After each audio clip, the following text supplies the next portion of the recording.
Content Sells Podcast, the show all about how to create content to attract, convert, and keep your ideal clients. Welcome to episode 231. I'm Susie Daphnis, and with me is my co-host, Michelle Falzon. Hey, Michelle, how are you? Hey there, Susie. I'm actually doing really well, and I'm looking forward to speaking with you, as I always look forward to speaking with you. And we have a special guest today because there are some really big changes coming with relation to email and compliance. And this has a direct impact, and we mean direct impact, on getting your emails in the inbox of the people on your email list. These changes are coming very soon as this episode goes to air. And we have a great guest today who is an expert in email automation to tell us what those changes are and when and how we need to be dealing with them.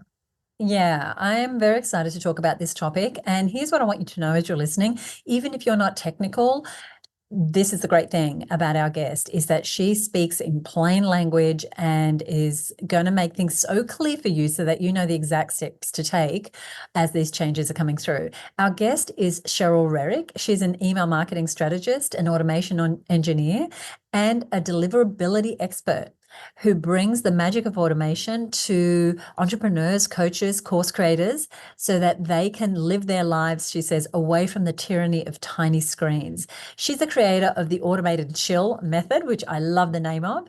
And this is her long-term conversion system, which helps you make more passive sales and frees up hours in your week, helping you create a successful business all through email. So let's go ahead and get Cheryl on the line. Hey, Cheryl, welcome to the show. Hey, thanks so much for having me. We are so excited. This is a topic that our listeners have been asking about. And so we're going to dive right in. So many of us use email daily, whether we love it or not, but the intricacies of email deliverability still remain a bit of a mystery to most of us. And as content creators, people who want to get a return on investment from our emails, could you shed a little bit of light on how email deliverability functions in the overall digital space in our digital strategies? Yes, I would love to. I think it's something that most people don't actually understand. We think, you write this email and it's a lot of work to write an email and get the tone right and speaking right to your audience, and you do all that work and then you paste it into your email service provider, your ESP, like your ConvertKit, your ActiveCampaign, your Flowdesk, MailerLite, and then you hit send, and we imagine it arriving in their inbox. They signed up for our emails. They gave us consent to email them. We hit send, they get the email. That's what we typically think happens. And even those of us who know how email works, when I write an email, that's still in my mind of what's going on. When in reality, there's all kinds of steps that happen in the background for them to even get the email in the first place. When we're talking specifically about email deliverability, most people actually think that's the job of their email service provider. When in reality, it's our job. Almost, I would say 95%, it's our job. So once you hit that send button, first of all, it goes to what we call a mail transfer agent. So it goes into the back end and it sort of queues up to be sent the time you scheduled it to send. Because sometimes we schedule things in advance and stuff like that, right? And then at which point it goes to the inbox server. So that could be like Google, Yahoo, Microsoft, whoever their inboxes are with. And it says, hey, I have an email here from Cheryl to Susie. Will you accept it? And they look at a bunch of code on the back end that's attached to that email and they decide yes or no. And up until now, you didn't have to show like ID or prove who you say you are when you send that email. They would just sort of go, oh, Susie's with ConvertKit. We'll take ConvertKit's word for it. They have a good reputation, so we'll accept this email. Whereas now there's some changes happening in the industry. You now have to prove who you say you are, each of us, at that exchange point. And then after that, that's when it goes through the spam filters that we all know. We know if you use certain words or too many images, there's potential to land in the spam folder. So that happens afterwards. That point where they either say, yes, we'll take the email, or no, we won't, that's what they consider deliverability. That's delivered. From there, though, we have no idea if it's ending up in the inbox. They may still never see that, but their responsibility is done. The rest of that is like rides on our shoulders, right? And our best practices And so we actually have more control than you think you do over your own email deliverability. So it's actually good news, not bad news. I'm looking forward to hearing more about that. And thank you for taking us behind the scenes, because many of us are like, oh, we've heard that Google and Yahoo, they're all rolling out these significant changes, which I can understand from a safety perspective or trying to eliminate spam. But what are the implications of these updates for businesses, especially as it relates to us as email marketers? Well, it's at that exchange point now that we have to show up on our own reputation, which means now more than ever before, our email practices and good habits matter. Because when we do these authentication practices, which we might talk about here in a minute, these changes that they're asking us to do, what that means ultimately is now we have to show up on our own reputation, meaning your own domain name. So for me, that's CherylRerick.com, because I sent email from, Cheryl at CherylRerick.com. So for you, it would be whatever your at is. And that's your domain. And that's going to have a reputation attached to it now going forward. And so now we can't like skate by the way we used to. I think we sort of ignored email and the technical aspects of email. We pay attention to the social algorithms all the time. Is it better to post carousels or reels or this or that? But we haven't really had to pay attention to email best practices too much. And so now going forward, I think we just need to pay a little bit more attention. Email is worth paying attention to. It's the moneymaker, for us entrepreneurs, for sure. And we just have to be a little bit more careful and deliberate how we approach our email marketing going forward. Thank you. Yes, you mentioned that phrase, authentication practices. It feels like a giant bucket of stuff that we need to know about. And we'll talk about the timeline a little later, because it's, the time is kind of, as we go to air with this episode, really upon us to be really thinking about this. So we'll ask you about that in more detail. But this could feel to people that maybe aren't techie, don't understand a lot of the jargon, are maybe doing a lot of their own DIY marketing. This can feel pretty daunting to hear some of the acronyms that are thrown around and some of the things that we've got to do to be compliant, to authenticate our emails. And I actually heard, something like estimates say, 80% or more of emails that are sent are not compliant, and a giant amount of email is going into spam folders. So what are some of these authentication practices? What are some of the things you might tell our listeners that they need to be doing to confidently make sure their emails are arriving in the inbox and that they're navigating some of the changes that are coming? Sure, I'd love to. Can we get a little bit into those acronyms to help demystify that maybe? Sure. I think your listeners might like that, because I think that's partly what's so scary right now. It's twofold. Number one, email is our livelihood and it really matters, right? Like that's scary. The threat of losing that is a big deal. And then number two, we're talking technical stuff with a bunch of acronyms that mean like it's word salad to us. It doesn't mean anything. And that can feel very scary because there's a direct result on our business. So let's demystify that a bit.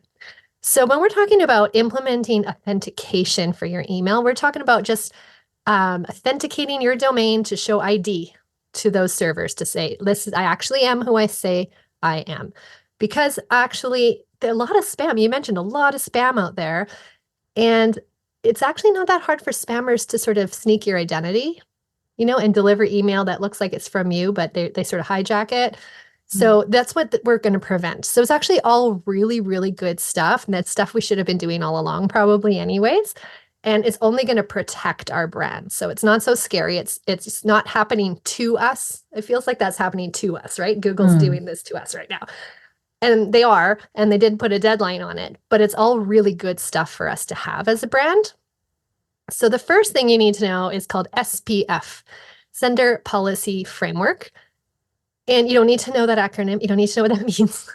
You want to think of SPF as your approved senders list. So when we're talking about all of these acronyms, all it is a line of code on your domain DNS records. So DNS records are usually where your website records are. It's just a bunch of codes. Usually it's where you paid for your domain name or where you pay for your website hosting. It's usually one of those companies where you can find your DNS records. And so you're just copying and pasting code in. It's not as scary as it sounds.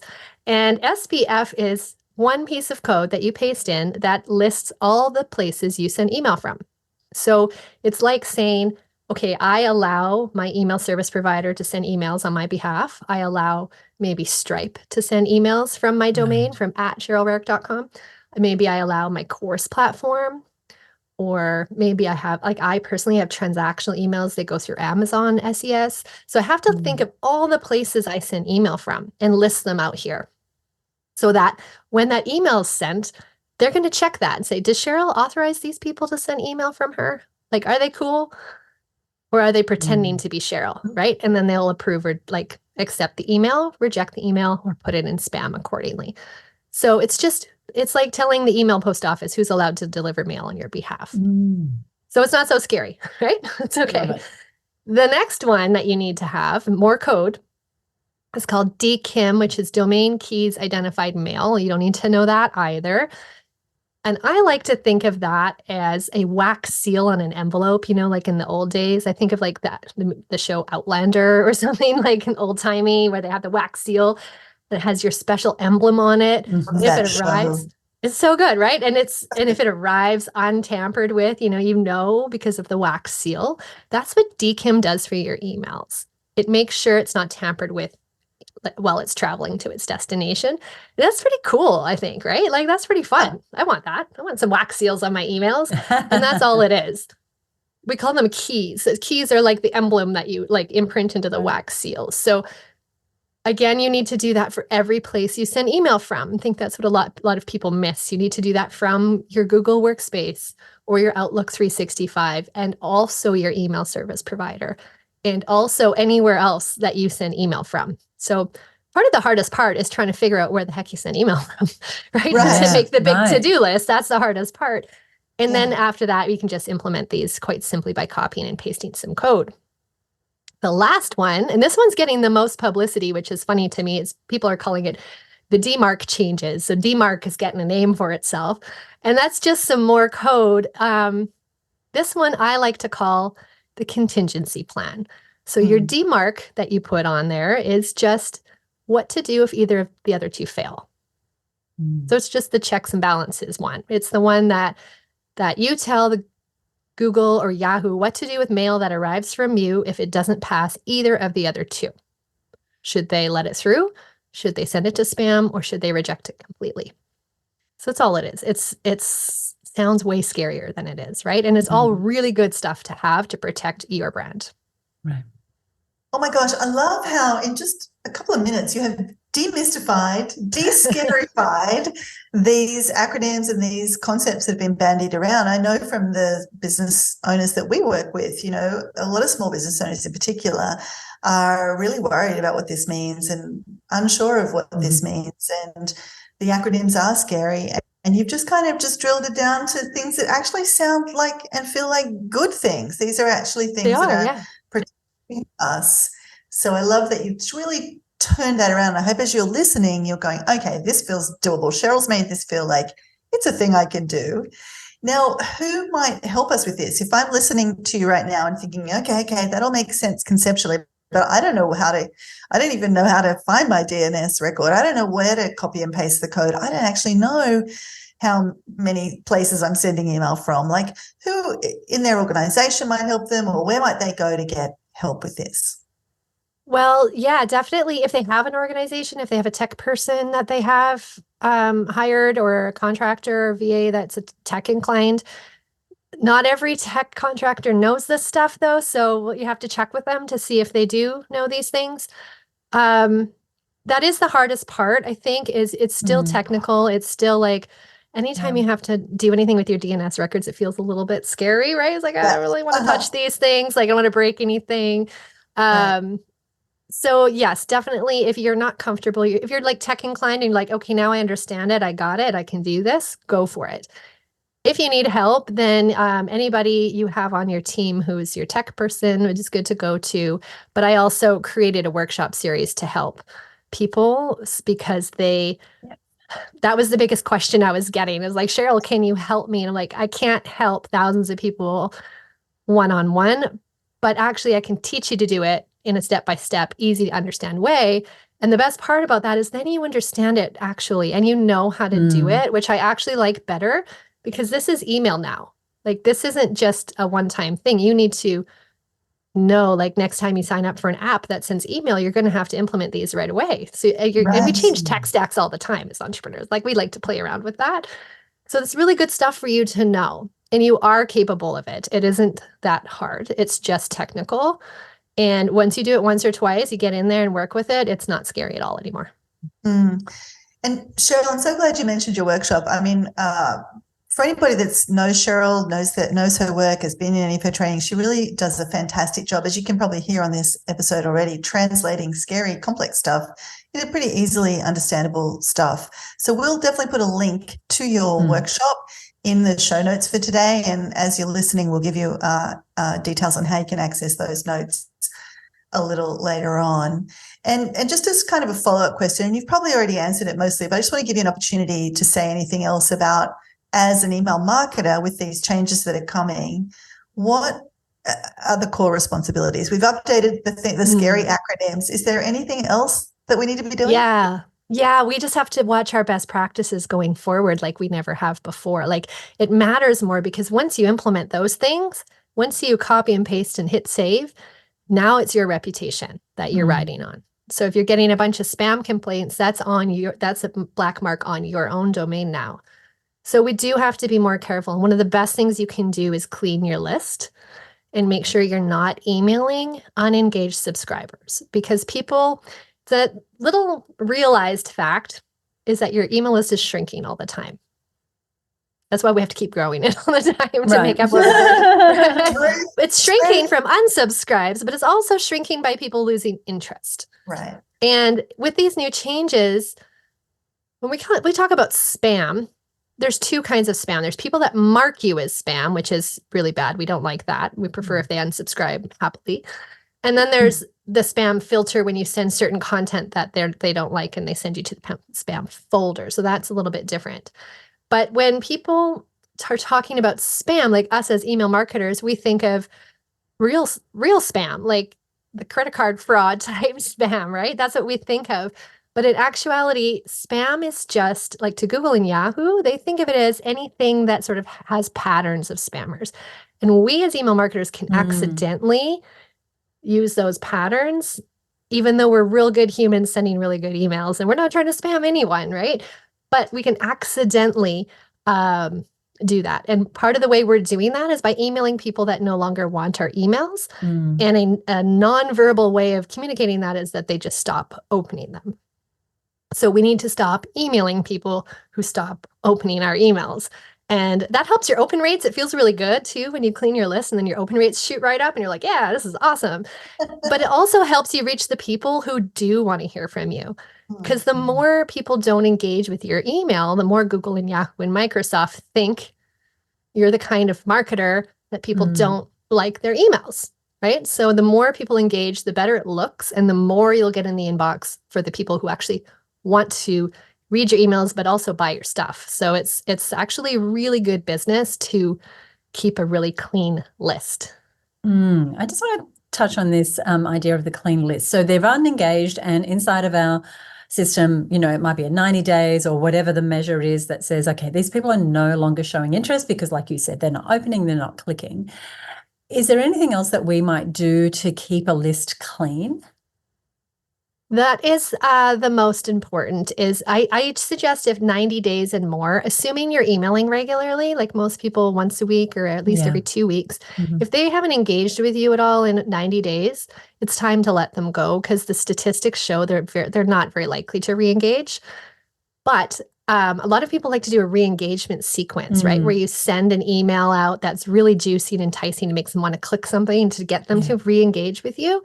I love that, but I'd like to encourage everyone to do it earlier than you think you should.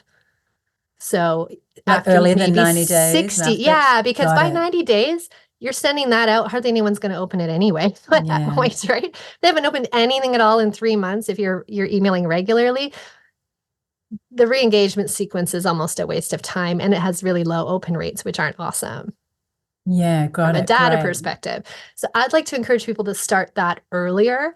And you don't have to tell them it's a re-engagement sequence either. You don't have to say, hey, you haven't opened my emails in 60 days. Would you like to click here? You don't have to do that, but you can just send a check-in like, are you still interested in the topic that you talk about, because their lives change. Sometimes they're just not. Right. So just checking in with them and sending them something for free, reminding them how they found you, like resend them the freebie that they opted in for, or a new one or something fun. Make it really juicy and clickable. Try and get them to re-engage with you.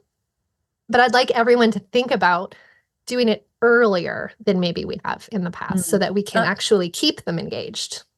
I love that advice. I've not heard that idea before, and it makes total sense. You're not just going, please open, but they're already opening. I think we're bored of that. I think we've seen it so much now. I don't think it works that great anymore, right? Yeah, absolutely. Yeah. There's a term that we're hearing, especially now with these changes, and that is this idea of borrowed reputation. It's kind of an intriguing idea. Could you elaborate on this and tell us what the impact is on our businesses? Yeah. So when I say borrowed reputation, I mean before you authenticate to your own domain. So before you do those lines of code, you're effectively borrowing your email services reputation, right? And that was okay for a while. I mean, these have always been best practices, but they weren't required. So a lot of people didn't do that. And so those emails still got delivered because ActiveCampaign was cool in Google's book, or ConvertKit was cool in Google's book, or, they all fluctuate up and down somewhat based on who's sending email, because it's almost like a pooled reputation at that point. But now we can't borrow a reputation anymore. We have to create our own reputation. And that means we also have to do our best to be more consistent emailers too. A lot of people that, avoid email marketing a little bit, or it feels hard, and then they don't email for 6 months to a year, and then they try to get back to it. That's going to be a lot harder for you now, because when you email someone you haven't emailed in a year, it doesn't look awesome to Google and Yahoo. And now that's attached to your domain name, right? So ideally going forward, I'd like to encourage everyone to prioritize email marketing maybe more than they have in the past, and make sure that they're trying to stay as consistent as possible, and, keep engaging with it. I totally agree. I love it. I forget who people are. Like, I haven't heard from you from a year, and now you're emailing me. It's like I can't even remember what I signed up for. So that consistency and that frequency and recency, as a friend of mine likes to say, I feel is such an important part of the success that I know we have with our email list. As we're getting these recommendations from Google or Yahoo on what to do, is there anything we should be wary of? Yes. That's a great question. Okay. Wary of. What I see as big mistakes happening is people assuming that their ESP, their email service provider, is taking care of it for them. They see everybody going, oh, ConvertKit handled, oh, Kajabi handled that for me. And they're using that as like, I don't need to worry about it. And that's great. If they're helping you do it, that's 3 cheers for them. That's great. But they're only helping you with their portion. Right. You are responsible for your entire brand. Kajabi doesn't know where else you send email from. So the advice they're giving you is in a silo and may not be the best advice, like holistically for your whole brand. So don't assume everything is done if you've only looked at one company and just, that's my biggest complaint right now with them all. And they're trying really hard not to freak people out, which I can appreciate. And a lot of the help documents and stuff, they almost dumb it down to a point where they're not willing to explain what it is. And so people aren't understanding. And I think when you have an understanding, like I said, with, an approved senders list, sign them with a wax seal and then have a backup plan. It's not that complicated to understand. And once you know that, it's liberating. It's much easier to do the technical parts. But I think a lot of the companies have been not explaining what things are, saying, oh, don't worry about it. Just do this and this and don't worry about it. There's a lot of confusion that happens with that. So that's my number one thing, is make sure that you look at your whole brand and all the places you send email from. Number 2 thing I hear is people think it doesn't apply to them, because Google, when they first released it, had 2 sets of rules they released. One was if you send over 5,000 emails in a day, you were considered a larger bulk sender. And there was 2 sets of rules released. And that's 5,000 emails in a day, not every day, just one time. So if that's cart close day, that's 4 emails. That's 1,250 people, right? Not 5,000 anymore. And you only have to do it once to be considered a bulk sender. So you don't have to keep the threshold consistently, just one time. But here's the catch I think everyone is missing is Yahoo copied Google, like followed Google with the same sort of restrictions and rules. They didn't name a threshold. They just said everyone. And so with Google, if you sent under 5,000, you needed only one or the other, the SBF or the DKIM, so the wax seal or the approved senders list. Just do them all. Like, let's just do the best practice, especially if email is your business and you make money from email, it is not worth messing around. And it's just not worth ignoring. Like, it's just something we got to learn. We can all do it, I promise you. And we just need to do the best practices going forward, right? So that's the thing that makes me nervous, that I hear a lot of people say, oh, it doesn't apply to me. Like, but does it? We don't really know. So it's better just to do it at this point. This is so powerful. I know the reason I even knew to do something was the CRM that we use sent us a big note saying, these are the changes that are happening. Here's a little guide we put together. Go watch it. And so we sent it across to the techie person on our team and said, here it is. Go do whatever they say to do. Now I'm thinking, oh, maybe it is just very like myopic in what they've suggested. So I will be getting her to listen to this and go, did we miss anything? Have we missed anything? And I love just double check it. Yeah. Yeah. To just double check it, but also just to take responsibility for, you know, getting the right information, doing the mini course, like getting someone like really, like you said, this is our reputation and this is us wanting to continue to build relationships through email with our customers ongoingly and for us to actually land in their inboxes. So this is really worth the time investment and the figuring it out and the hiring someone if you need to just make it happen. Yeah. Thank you, Cheryl. That's awesome. Yeah, my pleasure. I know it can be so confusing. So try to distill like what the noise is out there is really important because it's very noisy out there right now. Yeah. And a lot of people are talking about it who are not experts in it as well, which makes it even more confusing. Everyone's got a foot in the door because it's the new thing everyone's talking about. But my advice is to take care of it no matter what size your email list. You're going to need it eventually. Let's just do it right from the beginning. Great advice. Let's err on the side of caution. I agree with you completely. If we're sending emails, as you said, we rely on it for our business. Why not just take care of it? Like Cheryl's already told us how easy it is, so we can do this. So I also loved what you were saying about, like, because we've been talking now about reputation. You're really moving beyond just those initial things we've got to do with copying and pasting things into our DNS. Now it's about being a good email citizen, being a good marketer, being a good human in the world is really what it's about. And you spoke about this nonverbal communication, which I loved this idea that actually, when somebody's not talking to you, they're telling you something. When they're not opening your email, they're telling you something. And that is that your emails aren't interesting to them, or you didn't do enough to earn their trust or their curiosity or whatever it might be. And so there's these nonverbal cues being sent back to impact our reputation. Number of inactive people on our list, et cetera. We need to be cleaning those people out.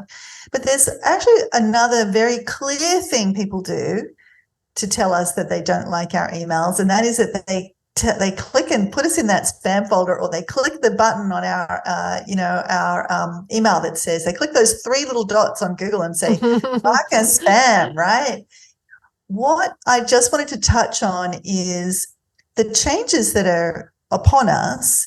There's some really important things to understand around spam. I mean, I've been doing email marketing forever, since like 1999, and the golden rule of thumb was just make sure not more than 1 in 1,000 emails got triggered as spam. But that's really on the email service provider side.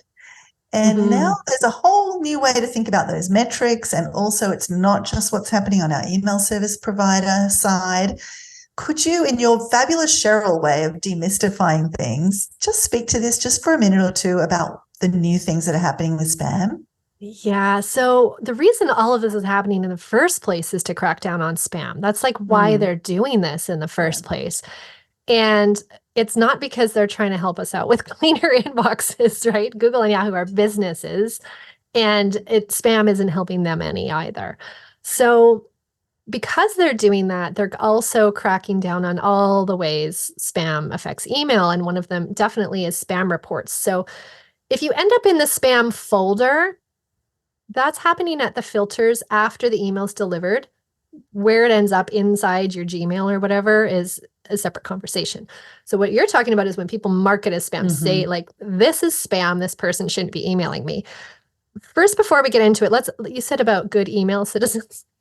Let's all recognize it's very detrimental to businesses to mark them as spam. Just unsubscribe happily and be on your way. I would like everyone to just be good email citizens when they receive email as well. Right. But when we're sending an email, we can all do a good job of just, there's no need to mark people as spam, just unsubscribe. But for us as email marketers, so the metrics have changed. So the litmus of what's allowed is changing. Before, the spam threshold with Google, for example, was around 0.1%. But you can go a little above, a little below, and it wasn't the end of the world. Your reputation might go up or down a little bit with Google, but it wasn't like the most drastic thing in the world. It started to affect your spam, like where if you end up in the spam folder, if you get too high, but it wasn't like drastic like it is going to be going forward. Going forward, they're implementing much harsher rules for spam complaints. Those are when they mark it as spam. And so now going forward, we're looking at still your reputation will be affected at 0.1%, but as if you get to 0.4, you could be blocked from sending email completely. So I've seen some clients this month. This was supposed to be starting already, but they're slowly implementing it out, and we don't really know about the phased approach with this quite yet. I've seen some people go over that threshold and haven't been blocked yet. But they did say that, so we need to try our best not to find out, really, right? Like we don't want to find out what happens when you get that high. Right. So it's important, and this is all stuff we already know. Make sure you're getting consent to put people on your email list. Make sure it's clear and they understand it's an email list. Set expectations early on. Set your email sending frequency early on too, like let them know what they can expect. If your email service provider allows it, you could try to give them options with that. Like if you're a daily emailer, let them choose weekly if they want, give them some options so that rather than getting, like she's in my email box every day, spam. Well, you signed up for that and you knew that, right? It's frustrating, right? For us as marketers. But if we can give people options, that's better as well. And setting expectations for sure and letting them know what the relationship is early on, like in a welcome sequence is great for that. But we do have to just pay more attention now, definitely with email. Oh, and you asked about how it's different. So what I'm talking about, these are Google's new rules. So this has to do with Gmail inboxes. That's different than the spam reports you see with your email service provider. Those are when they scroll to the bottom of the email and they unsubscribe, and then they go to a form and say whatever they need to say. Right? That's actually internal with your email service provider. So that's better. If people do that, that's less detrimental because that's inside the email service provider. And they use that to know who is good senders within their company. Like, because you can get, a little smack on the hand if you get too high within your email service provider because they want to have good sending habits as well. But with Google, it has to do with Gmail inboxes. And so they've set that threshold for that specifically. They're part of it specifically. And that's, like you said, the 3 little dots and then marking as spam within like Gmail inboxes. Yeah, thanks for distinguishing that, right? Because I think a lot of people are looking at what their email service provider is saying and they're completely oblivious to this other kind of situation that might be brewing and really detrimental, especially if they get blocked from sending email completely. Yeah, I'm very curious to how it's going to play out that way. Definitely keeping a close eye on that. So, and Google doesn't report back to the ESPs either. So that information, it's different, right? Right. Yeah, it's stuff that you don't necessarily know about unless you look for it. Right. How do we look for it? How do we find that? Google Postmaster Tools. Yes. It is one of their free Google Suite tools, and you can sign up for it. There is, in order to verify your website, you do have to do a little bit of DNS code. So I'll show you how to do that if you need help doing that. Right. But you can sign up for a free account, and that's how you can watch your own reputation directly with Google. Ooh, Yeah, yes, thank that you all for sounds sharing great. that, because I think, I'm not sure too many people or how many people are doing that right now, and it's going to become increasingly important. Yeah. We've been teasing this timeline. You mentioned the timeline might be a bit squidgy because, it's supposed to have already passed, and yet we're still seeing people, infringing some of these rules. But tell us, what do you know about the timeline? What should we be thinking about as business owners? So they originally announced this in October, and the deadline was February 1st. All of this was coming down February 1st. But getting closer to February 1st, they changed some of the rules. And they said as of February 1st, they will be issuing error codes for a small portion of unauthenticated mail. Very vague. They love to be vague with us. I don't know why they have to be so vague.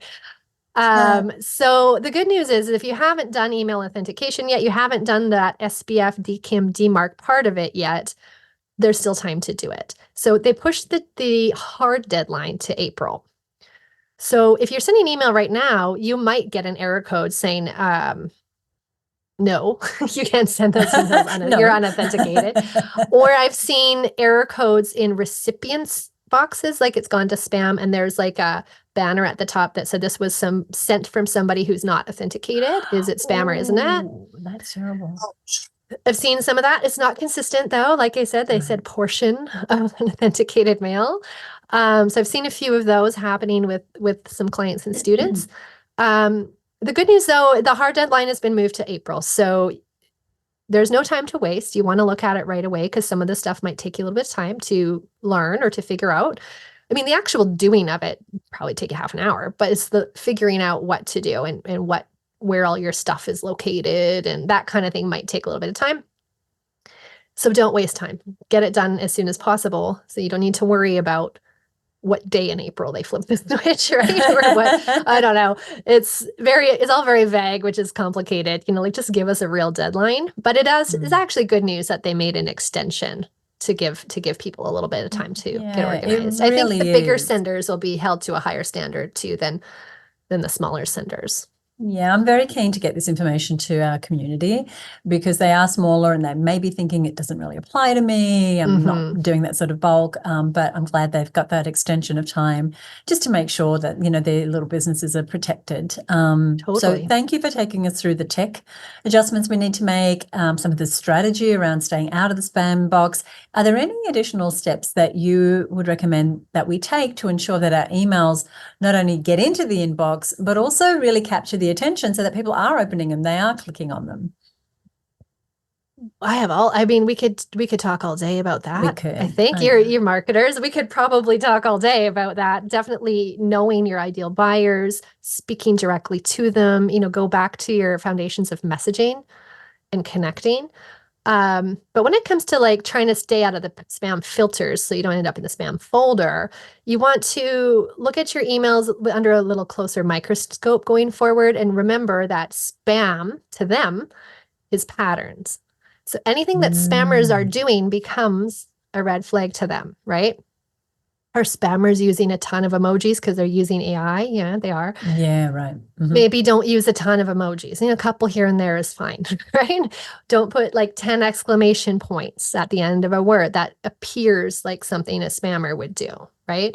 Watch some of the language you use. The word free and buy now, you want to use it in context in a sentence whenever possible and not just buy now or free today in your subject line. That's it. Little things like that, little tweaks make a big difference. Maybe we don't have time to teach all the ins and outs of what to do and what not to do. But the most important thing I think anyone can do, which will help your messaging to your people as well as keeping on the spam folder, is read your emails out loud and imagine you're saying them to a human being in front of your face, like a friend or whatever. Like, would you say, click here to buy now to your friend? Probably not, right? So can we get more creative with our language? And maybe with like calls to actions, tease what's on the other side of it instead of just it's almost lazy these days to just click here. We can do better than that, right? Like So I feel like the friend test is the best way to go, and reading out loud so that you can remain conversational and human, right? So I think that's my number one tip, I think, for sending emails I love that that. stay The out of the friend spam test. folder and people like to open. Yeah. I love it. And you know, some of it is sometimes we're modeling other people's emails and everyone's just saying, click here to buy now. So we just go, okay, yeah, that's what I'm going to do. So you're asking us to be really thoughtful, which I really appreciate. And you have courses and programs and different ways where you will actually take people through those deeper steps of getting the attention and getting the engagement of our subscribers. So we'll be putting all that information alongside this interview. Cheryl, this has been such a powerful conversation. Is there anything you would like to leave us with? No, just thanks for having me. I actually maybe this. Don't I've heard feedback from some people. This feels very scary. And will I break the rules? Won't I? It can feel like you want to not email. You sit down to email and you're freaking yourself out, like, I don't know, is this good or is this not good? Is this going to pass? Just send the email, right? I would like to encourage you not to overthink it. Approach it as a human with that human friendship lens to it. That really helps. Follow these rules, do these little technical back end bits, but just keep emailing because that's how you get used to it and that's how you get better. I don't want anyone to be in the freeze mode here because that's tempting to do when it feels scary, right? Is to stop. But email is still the best ROI of all the channels. And you really just learn by doing it. So I just would encourage everyone to send the email. You're awesome. Thank you so much for joining us. Thanks for having me.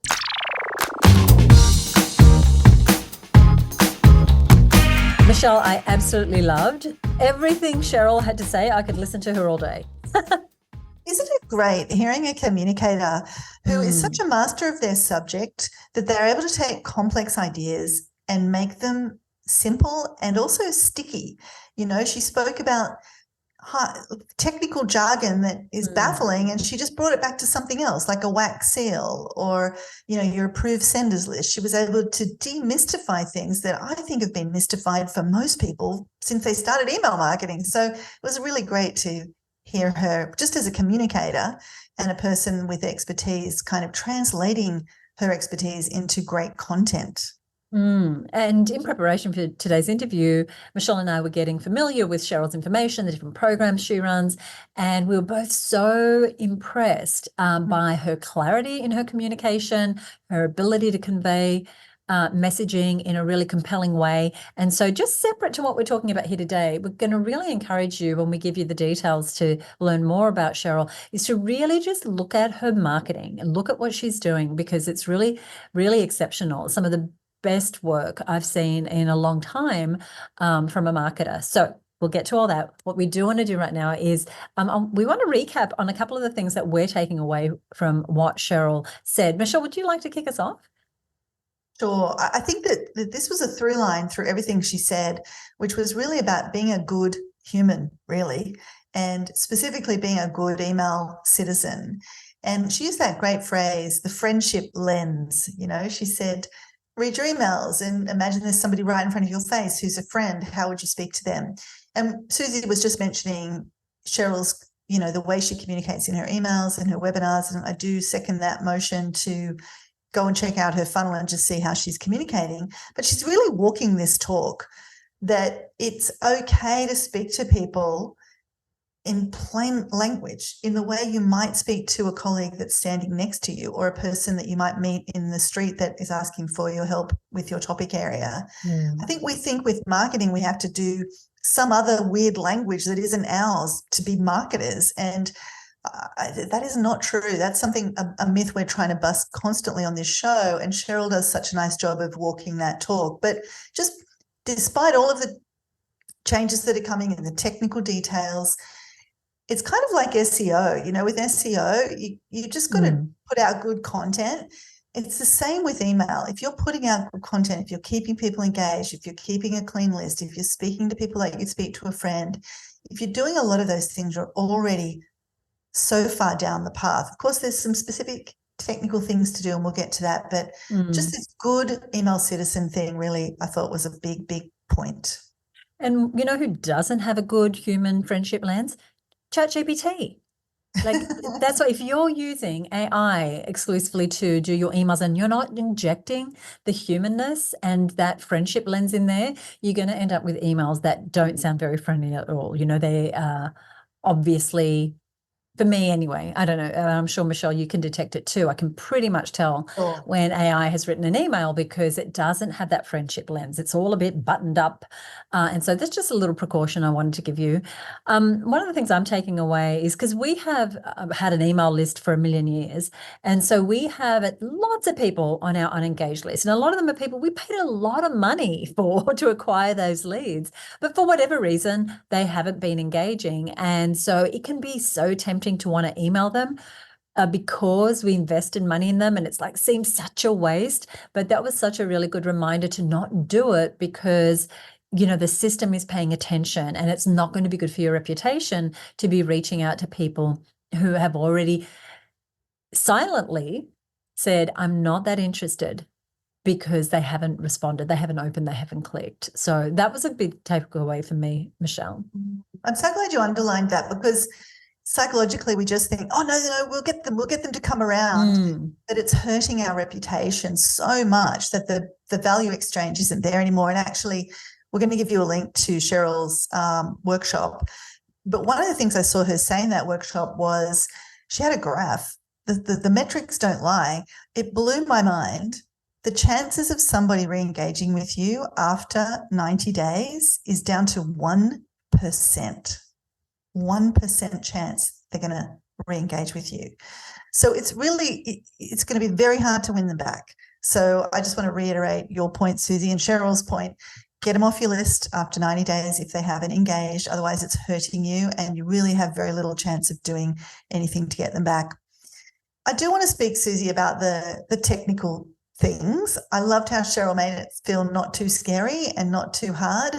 There are some practical things you need to do now. We're going to put a link to Cheryl's information in the notes today, as we said.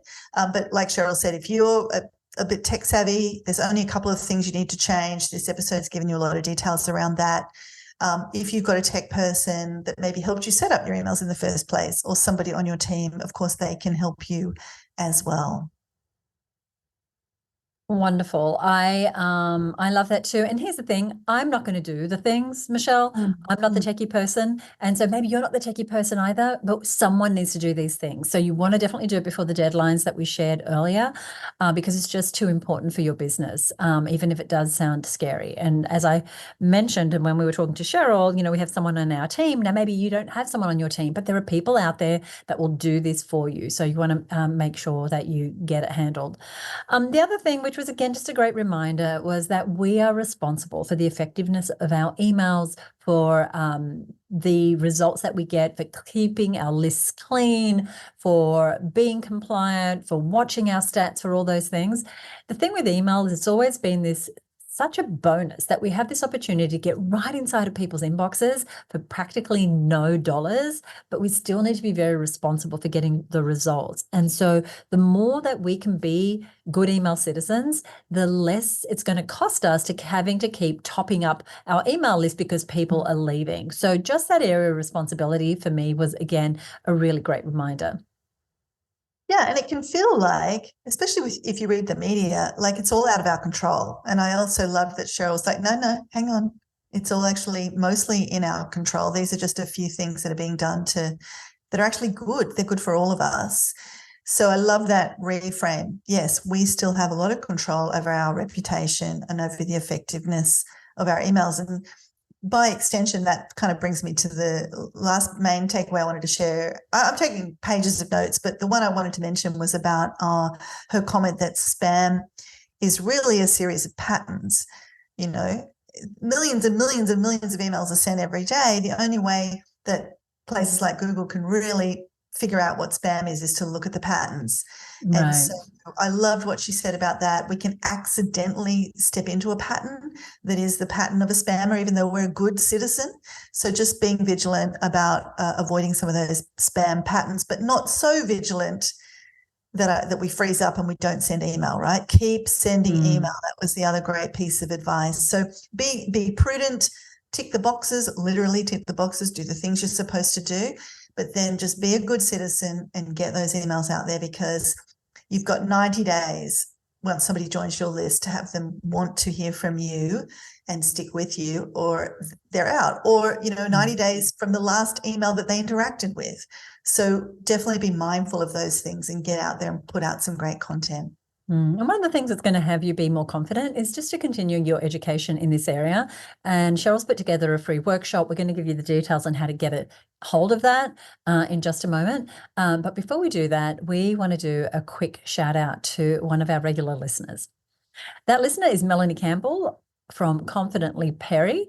She was listening to our Step 2 episode. Now, this is episode, I think, like number 11 or something. It's one of our oldest episodes, one of the most referenced episodes, which really highlights the importance when someone is downloading something from your website or signing up for something, what they see immediately on the thank you page or whatever the next thing they see is such an important opportunity for you to take them by the hand and move them towards buying from you. And so she said about this, I love this episode. I learned so much from listening to it. I just need to work out how to apply it to my business. And so she's putting together a course all for women who are perimenopausal. And so she's looking at how do I apply this Step 2 idea to my business? So that's something that she's getting support with inside of the Her Business community. So how do you get Cheryl's free workshop? How do you learn more about Cheryl? You head on over to our website at herbusiness.com/good email. That's all one word, herbusiness.com/good email, and you'll find all the details for Cheryl there, and then anything else that we mentioned here on this episode. Now, in the next episode, we have another amazing guest. And Michelle, would you like to tease what we're going to be talking about? I'd love to tease it. And, we go sometimes a number of episodes without a guest, but I do love that we have another guest here in a little purple patch of guests. And this is the amazing Omar Zenham and he's had a podcast for a number of years called the $100 MBA. And it is a fantastic podcast. It's been hugely successful. Now, we could talk to him for a week about podcasting. I mean, he's probably forgotten more things than most of us have learned about podcasting. The thing we really want to talk to Omar about is how to monetize our podcast and what we might do. And it might not just be ads. There's a whole bunch of strategies that you can be using to leverage a podcast. And even if you do not have a podcast, I suggest tuning into this episode, because a lot of what he shares is mappable to other things you might be doing. He's a great marketer, a great communicator. Cannot wait to be talking deeper with him about podcasting. Great. And that episode is out 2 weeks from now. If you don't already subscribe to the show, then you definitely want to hit that subscribe button wherever you are listening. Michelle, anything you want to say before we go? Oh, look, I think just echoing what we said earlier, huge gratitude to Cheryl. Thank you for sharing such nitty-gritty information in such a compelling and interesting way. I just encourage you, if you're listening right now, get onto her workshop, get onto dealing with these changes to email compliance, and happy emailing. Thanks, Michelle. We'll see you next time right here on the Content Sales Podcast. Bye for now.